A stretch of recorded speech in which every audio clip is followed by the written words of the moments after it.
Halo, selamat pagi, selamat siang, maupun selamat sore, teman-teman semua. Kembali lagi di dalam mata kuliah Gender, Keluarga, dan Intimacy.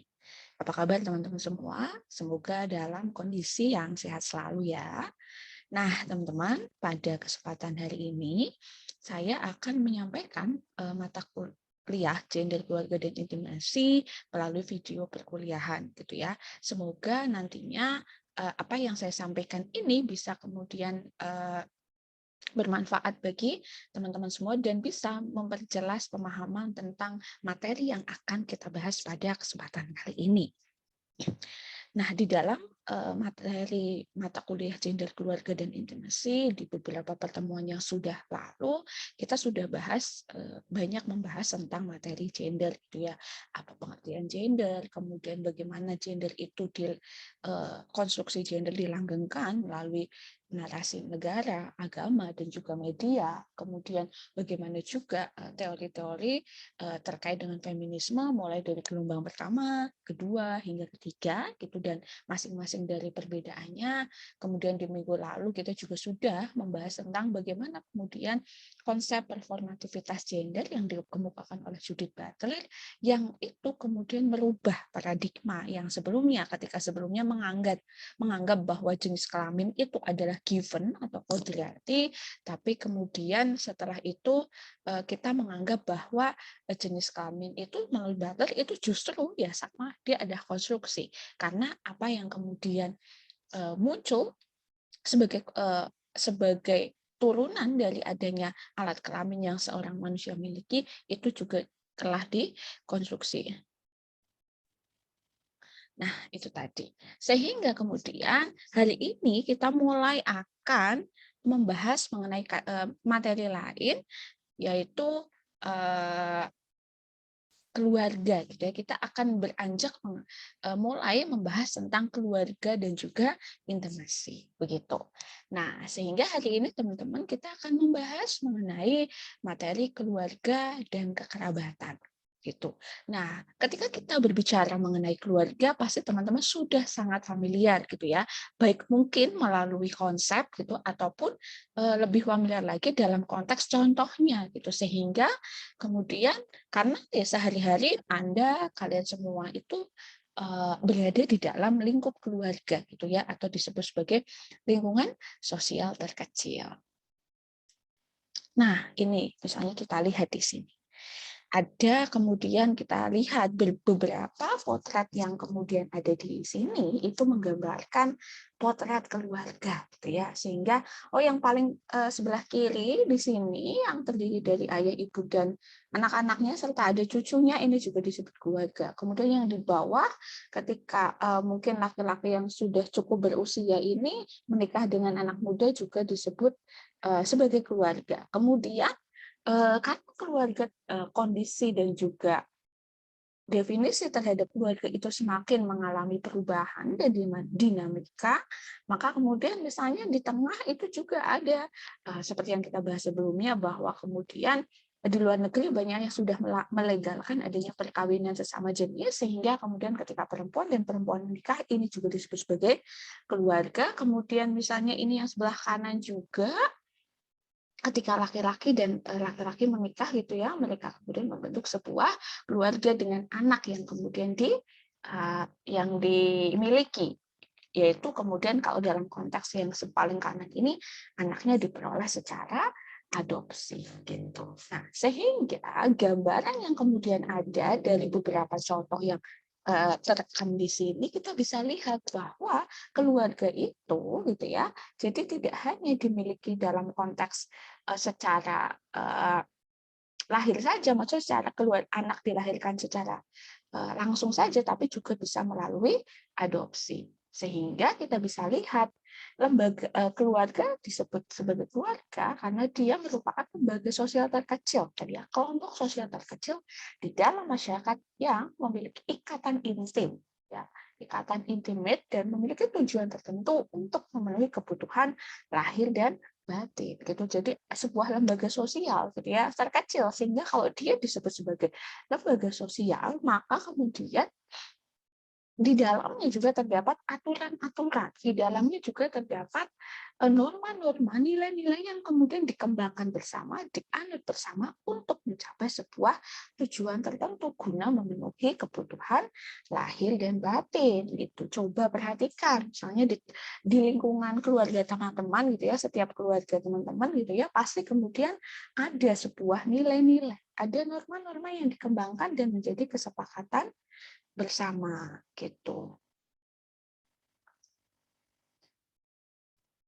Nah, sehingga misalnya apa? Mungkin nanti teman-teman bisa dicontohkan, misalnya ada aturan tidak boleh pulang lebih dari, misalnya kalau habis pergi gitu ya, harus pulang dulu, misalnya maghrib harus sampai rumah dulu. Perkara nanti setelah maghrib itu mau main lagi, mau keluar lagi, tapi harus pulang dulu. Ada yang seperti itu. Atau misalnya ada batasan kalau main tidak boleh lebih dari jam 8 malam gitu. Itu kan salah satu contoh bagaimana keluarga itu sebagai lembaga sosial bersatu gitu ya, menggambarkan adanya sebuah aturan-aturan yang berkembang di dalamnya.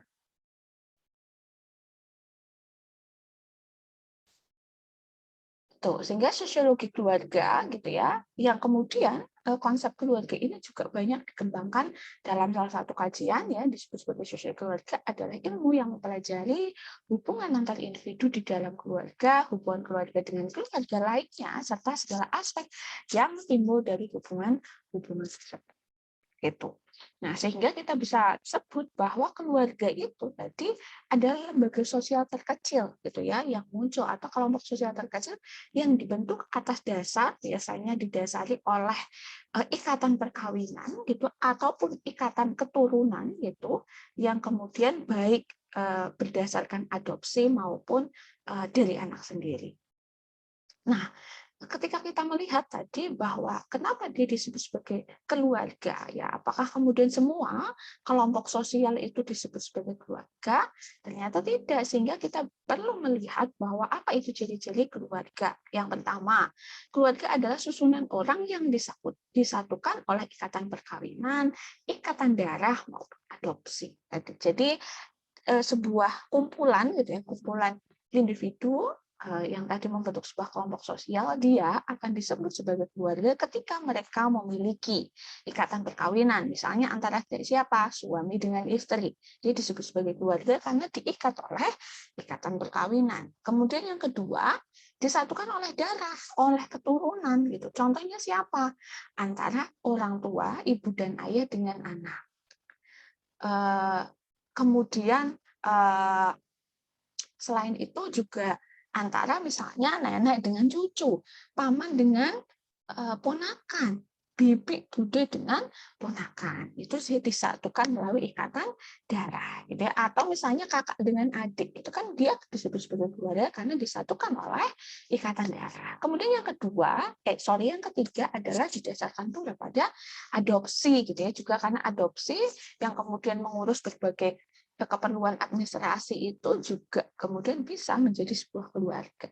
Nah, itu ciri yang pertama. Kemudian anggota keluarga ditandai dengan hidup bersama di bawah satu atap dan merupakan susunan satu rumah tangga gitu. Jadi keluarga di sini kemudian terdiri dari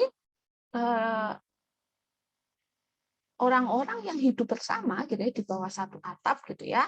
Nah, tapi kemudian di dalam perkembangannya kan atau dinamikanya kadang juga keluarga bisa saja hidup tidak di dalam satu atap tapi mereka tetap punya perkawinan, ikatan perkawinan atau ikatan darah ataupun adopsi.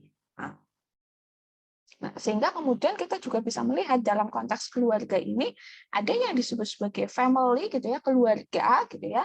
Ada yang disebut sebagai household atau rumah tangga gitu. Jadi biasanya di dalam satu keluarga itu bisa saja terdiri dari beberapa rumah tangga atau household.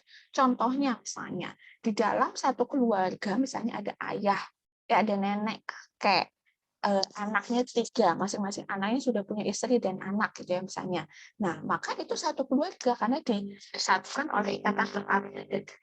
Tapi misalnya di dalam keluarga itu, walaupun misalnya mereka tinggal satu rumah, tapi terdiri dari beberapa household atau rumah tangga.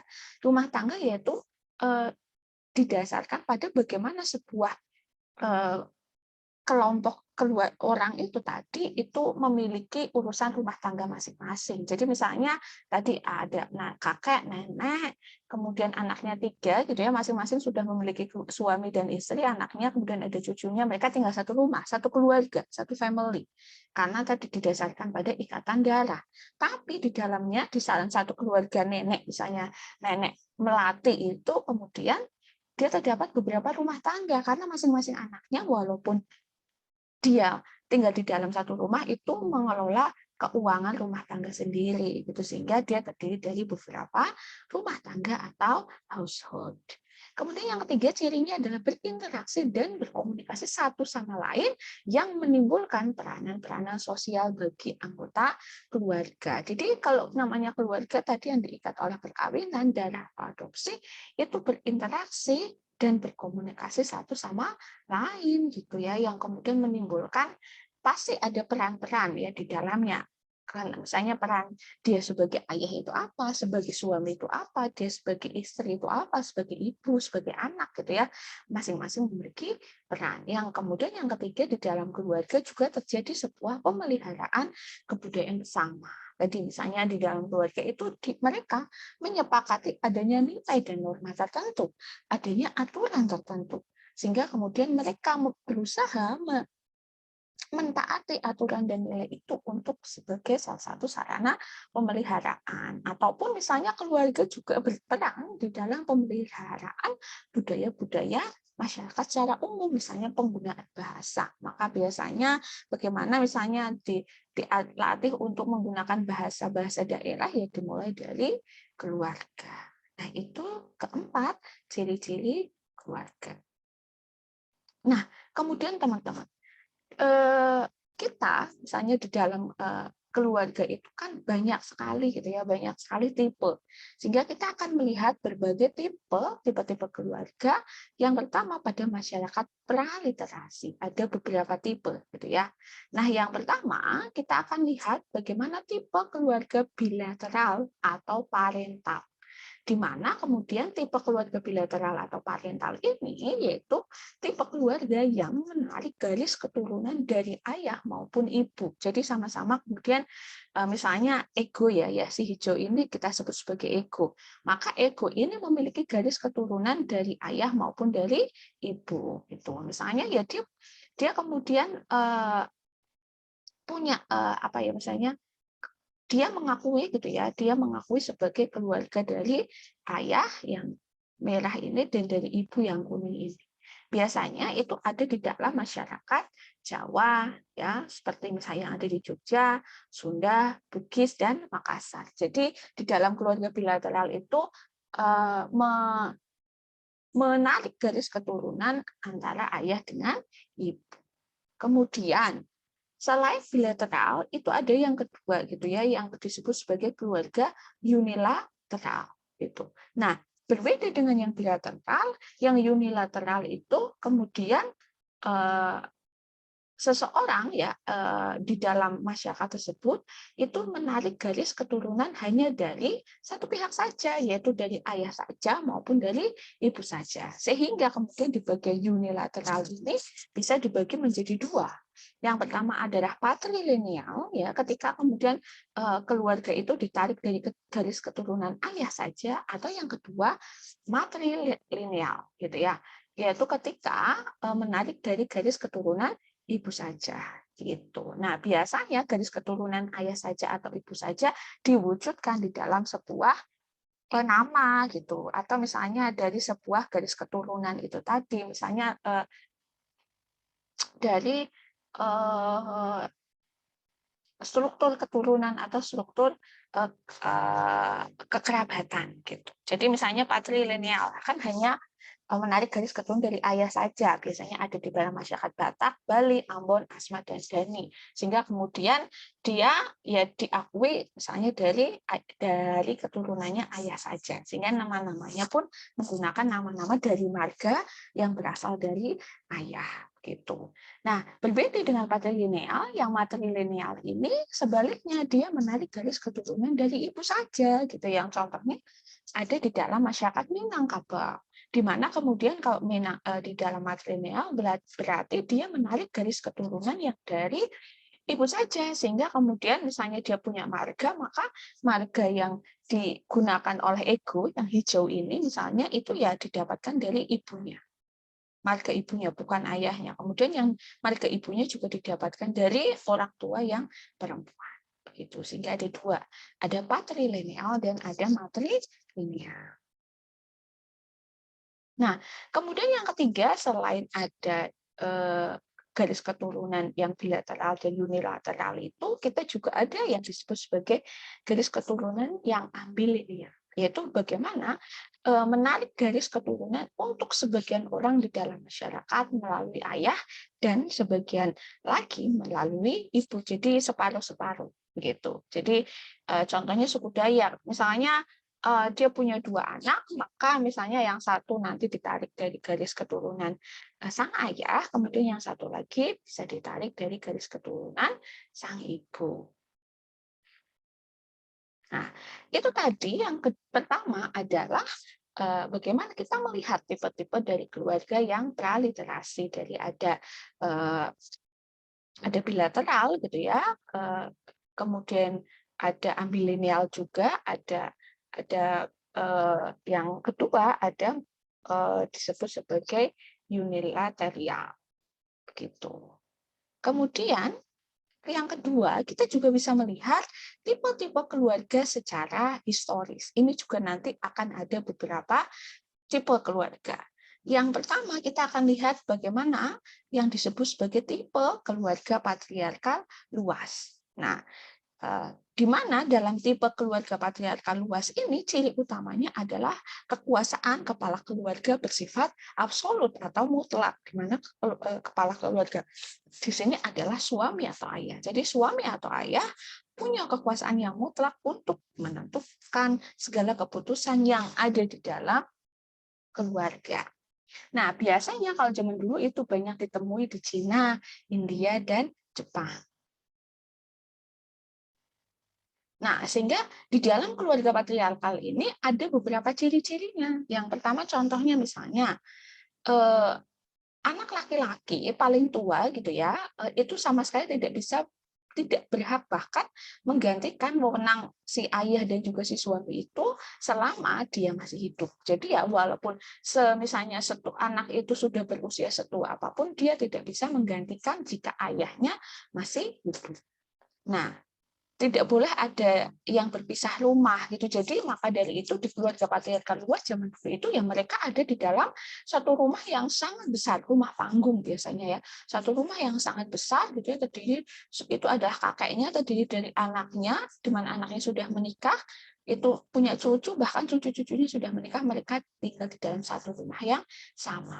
Sehingga tadi mungkin yang membedakan adalah di dalamnya ada banyak rumah tangga kecil, tadi household kecil, karena masing-masing mengurusi keperluan rumah tangga sendiri. Sehingga walaupun anaknya sudah menikah dan memiliki anak, dia tetap akan mengontrol anaknya gitu. Walaupun tadi misalnya anaknya sudah berkeluarga, bahkan cucunya sudah berkeluarga, ketika si ayah itu pimpinan itu masih hidup, maka dia yang akan mengontrol seluruh kehidupan keluarganya sehingga dari cucu, cicit dan sebagainya. Maka di dalam keluarga patriarkal luas ini biasanya ayah atau suami itu dapat menentukan perkawinan putra dan putrinya, dia yang menentukan jodohnya sih, harus menikah dengan siapa gitu ya, tinggal di mana itu dia yang menentukan, karena tadi kekuasaannya sangat mutlak. Dapat memindahkan anak-anaknya kepada keluarga lain untuk diadopsi. Mungkin ketika misalnya dia tidak mampu atau ada keluarga lain yang menginginkan, dia bisa dengan mudah mengambil keputusan untuk memberikan misalnya anaknya, cucunya untuk diadopsi ke keluarga lain. Bahkan dapat menjual anak-anaknya karena benar-benar dianggap anak itu adalah barang kepemilikan, sehingga si suami atau ayah itu merasa punya wewenang tertinggi ya, tadi punya kekuasaan absolut untuk menentukan kehidupan keluarganya begitu. Nah, itu terjadi zaman dulu di dalam keluarga tipe patriarkal luas. Nah, kemudian yang kedua, selain tipe patriarkal luas juga ada keluarga tipe patriarkal kecil. Yang kemudian kan tadi kalau tadi luas ya bisa saja terdiri hingga cucu dan cicit. di patriarkal kecil ini terdiri dari suami, istri, dan anak-anak. Biasanya ditambah 1 sampai 2 orang kakek atau nenek, 1 saudara laki-laki atau perempuan yang belum menikah. Jadi keluarganya itu keluarga kecil ya, lebih kepada mendekati nuclear family atau keluarga inti, tapi biasanya ditambah 1 atau 2 nenek atau kakak yang berasal dari ayah atau ibunya, kemudian ada saudara perempuan atau laki-laki dari ayah atau ibu kita yang belum menikah gitu, sehingga dia ikut begitu. Nah, di dalam keluarga patriarki kecil sebenarnya hampir sama, di mana pria memiliki dominasi sebagai kepala keluarga tadi ya, bapak atau kakek atas anggota keluarga yang lain, sehingga kemudian tadi keputusannya gitu, wewenangnya juga mutlak. Hanya saja bedanya kalau di keluarga patriarkal kecil ini lingkup kekuasaannya itu lebih kecil karena tidak semua anggota keluarga secara luas di extended family, tapi lebih kepada dia menguasai dan mengontrol keluarga dalam lingkup keluarga inti, istri, anak, dan ada beberapa misalnya saudara, misalnya saudara perempuan dan laki-laki yang belum menikah. Perkawinan diatur oleh orang tua dengan lebih menekankan pada faktor ekonomi daripada pertimbangan-pertimbangan romantis. Lebih kepada misalnya kalau misalnya dia dari keluarga mampu, ya dia harus menikah dengan keluarga yang sederajat gitu, setara. Atau dia misalnya dari keluarga bangsawan,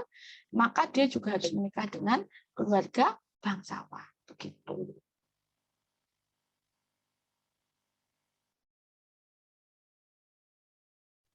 Itu keluarga patriarkal kecil. Nah, kemudian yang ketiga, ada juga disebut sebagai keluarga demokratis modern.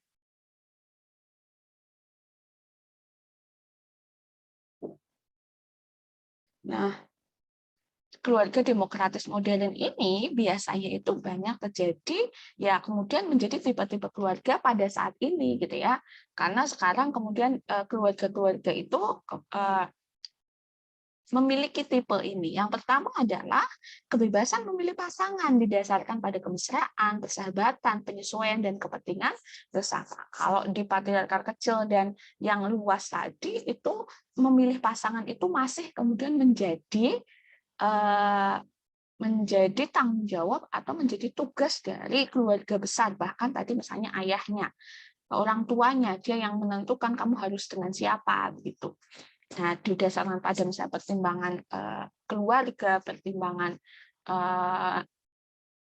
bagaimana kemudian misalnya ekonomi dan sebagainya. Tetapi kalau di keluarga demokratis modern, memilih pasangan itu tidak hanya didasarkan pada tadi tidak ditentukan oleh orang tua, tetapi justru kemudian diserahkan kepada individu tersebut ya, yang akan kemudian menikah. Dia akan dibebaskan untuk memilih pasangan ya, misalnya ya karena sudah berpacaran lama, karena ya segala keputusan dia mau dengan siapa, memilih siapa itu benar-benar diserahkan kepada individu tersebut gitu ya, sehingga orang tua tidak ikut campur terlalu jauh gitu ya, apalagi sampai menentukan. Kemudian yang kedua, adanya kebebasan orang-orang muda setelah mereka kawin dari pengaruh orang tuanya atau setelah mereka menikah gitu ya. Sehingga kalau di keluarga patriarkal luas kan ya dia harus tinggal di situ di bawah kendali orang tuanya walaupun misalnya dia sudah menikah. Tetapi di keluarga demokratis modern dia punya kebebasan, misalnya apakah dia setelah menikah mau merantau, mau tinggal sendiri, mau mengurusi keluarga dan rumah tangganya sendiri gitu, atau masih mau di sini, itu semuanya diberikan kebebasan kepada yang anaknya gitu, sehingga orang tua tidak mengambil bagian untuk menentukan.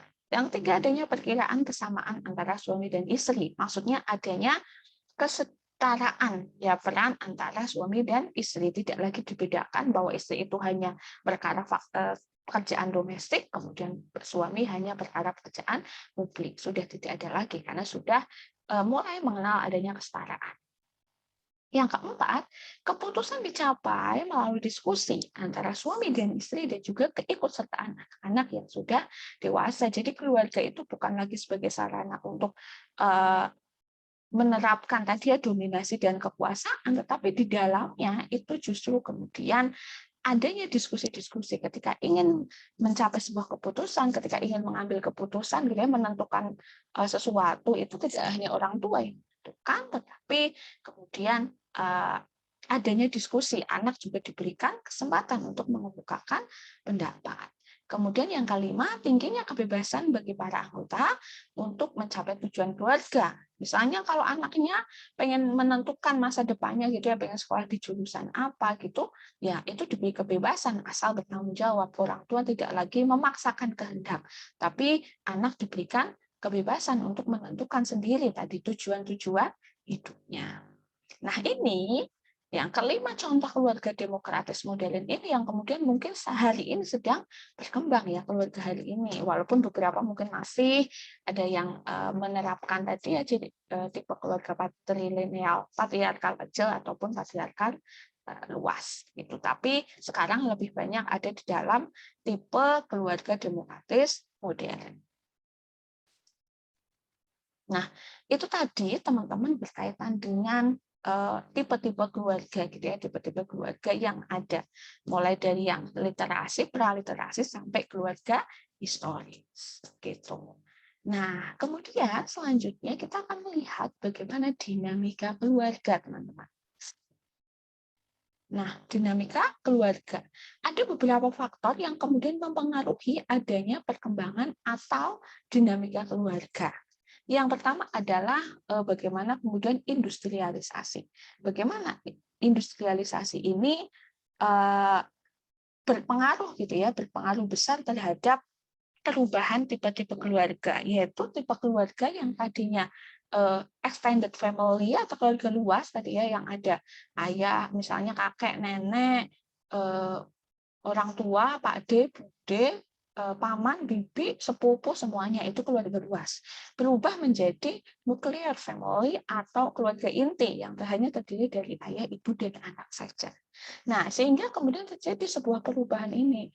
Industrialisasi ya, proses industrialisasi, proses kemudian abad pencerahan itu kemudian mengubah pola yang tadinya keluarga luas atau extended family menjadi keluarga inti atau nuclear family.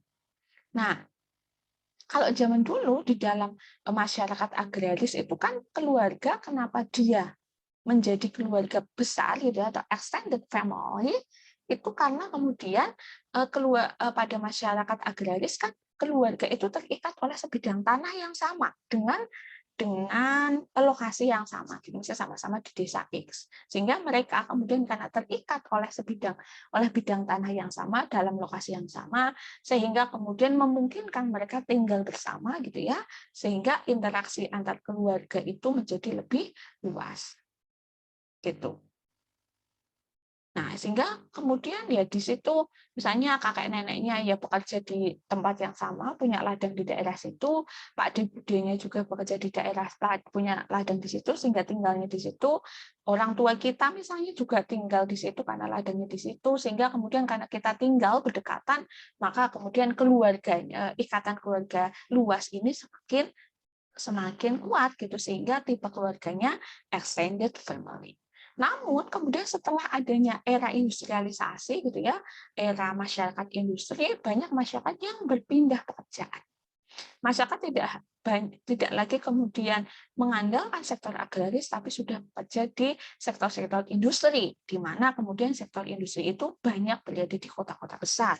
Maka dari itu, keluarga tidak lagi terikat oleh sebidang tanah tadi yang sama-sama punya tanah di satu wilayah, untuk penghidupannya, untuk memenuhi kebutuhan hidupnya, tetapi masing-masing keluarga kecil biasanya akan berpindah tempat di mana dia bekerja, apalagi tadi sudah bekerja di kota-kota besar, maka kemudian ketika dia pindah ke kota besar ya yang akan diajak ya dia keluarga intinya misalnya ayahnya yang bekerja di kota besar, maka dia akan berpindah ke situ mengajak istrinya dan anaknya.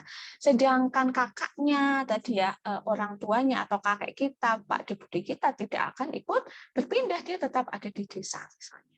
Sehingga kemudian keluarga itu kan berpencar-pencar sehingga kemudian menjadi karena mereka juga memiliki tempat tinggal yang jauh gitu sehingga interaksinya mungkin tidak sama ketika mereka tinggal bersama lagi sehingga kemudian terjadi sebuah tipe keluarga tidak lagi yang extended family gitu ya, ya tipe keluarga yang keluarga inti atau nuclear family gitu ya. Keluarga besar itu hanya sebatas saya kenal, ketemunya 1 tahun sekali ketika mudik, tapi yang benar-benar setiap hari berkomunikasi, berinteraksi ya si keluarga inti. Nah, di dalam perubahan itu juga dari ke extended family menjadi nuclear family, itu juga terdapat emansipasi gitu ya. Nah, karena kemudian sehingga emansipasi wanita ini melemahkan fungsi-fungsi extended family. Nah, justru kemudian memperkuat adanya keluarga inti, apalagi misalnya ayah dan ibu biasanya ya kemudian yang bekerja tidak hanya ayah saja, tetapi ibu juga bekerja. Nah, menimbulkan corak kehidupan ekonomi baru dalam masyarakat tadi sehingga tidak lagi kemudian muncul pembagian yang strict bahwa ibu itu di rumah, di domestik, sektor domestik, ayah itu sektor publik, tidak, tapi kemudian misalnya keduanya sama-sama bekerja di sektor publik dan juga sama-sama mengurusi di sektor domestik gitu, sehingga kemudian muncullah sebuah corak baru di dalam masyarakat. Kemudian yang kedua juga dipengaruhi oleh teknologi dan ekonomi. Sehingga di dalam perubahan keluarga extended family menjadi nuclear family itu, sistem ekonomi yang kemudian berlaku di dalam masyarakat itu juga berubah. Yaitu kemudian ada juga perubahan status wanita, yang kemudian di situ juga mempengaruhi wewenang keluarga. Bisa saja misalnya karena biasanya di dalam keluarga kalau si perempuan itu punya kemandirian secara ekonomi gitu ya, bekerja juga, mempunyai penghasilan sendiri, maka biasanya dia juga punya wewenang di dalam pengambilan keputusan keluarga, punya wewenang dan kekuasaan yang sama. Tapi biasanya juga kalau misalnya keluarga itu istrinya misalnya bekerja di rumah, dia masih tidak mendapatkan penghasilan dari luar, dia menerima penghasilan dari suaminya saja, maka biasanya dia memiliki wewenang yang tidak sama dengan wewenang suami. Media komunikasi massa mengurangi wewenang orang tua terhadap anak. Ini juga menjadi hal yang penting gitu ya. Kalau zaman dulu keluarga itu menjadi salah satu-satunya sumber ya sosialisasi, satu-satunya agen sosialisasi yang kemudian paling berperan. Tapi kemudian dengan perkembangan teknologi informasi dan komunikasi, perkembangan media massa, media sosial, kemudian tugas dan fungsi itu diambil alih oleh media massa gitu. Sekarang misalnya anak bisa belajar apapun dari YouTube. Anak bisa meniru segala perilaku, tidak hanya perilaku orang tuanya, tapi juga meniru perilaku dari apa yang dia tonton di YouTube, di TV, sehingga kemudian mengurangi wewenang orang tua. Kemudian selanjutnya juga kemerosotan di dalam wewenang agama akan merubah filsafat hidup keluarga. Misalnya pada akhirnya, kemudian misalnya karena berkembangnya media komunikasi massa menjadikan pengaruh-pengaruh agama di dalam sebuah keluarga juga sedikit berkurang.